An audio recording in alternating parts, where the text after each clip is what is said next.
Issa uffiċjali, il-Gvern tal-Labor mhux jeskludi l-eluq tal-Air Malta tant illi Robert Abela lissen il-possibilità ta' Air Malta 2.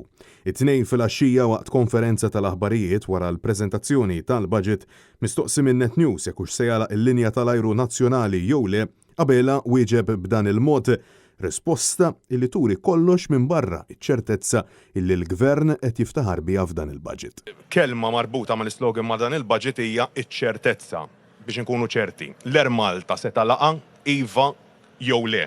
Se jibqa' jkollna linja nazzjonali tal-ajru tkun xi tkun id-deċiżjoni finali. Jiġifieri Air Malta jew Air Malta 2 kienet hemmhekk u se tibqa' hemmhekk. Net News staqsa kemm hawn preżentament nies f'riskju tal-faqar u kemm effettivament dan il-budget se jkun qed jindirizza u jnaqqas b'mod effettiv dan l-ammont.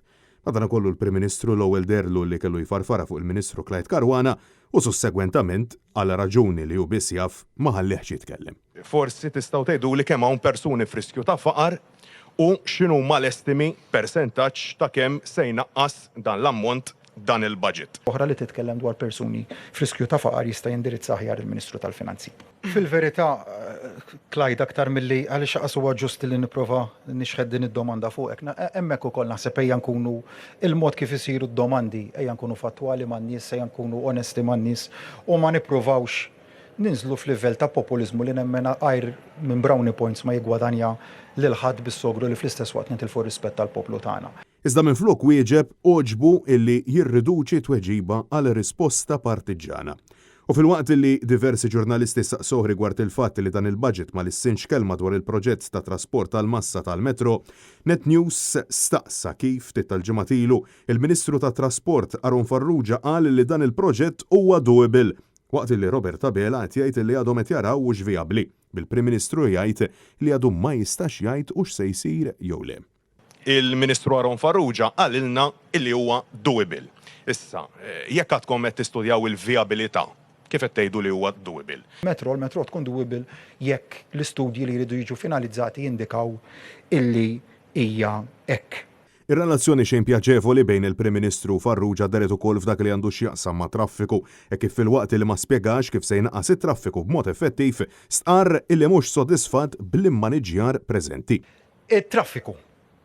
Nitlaq mill-punt ta' tluq li min issodisfatt bil-management preżenti ta' traffiku. Net News staqsa lil Robert Abela għalfejn il-Gvern għadu jippompja l-flejjes eżorbitanti lil Stewart Healthcare minflok jinħall mill-kuntratt kif qed jgħidulu wkoll diversi korpi kostitwiti.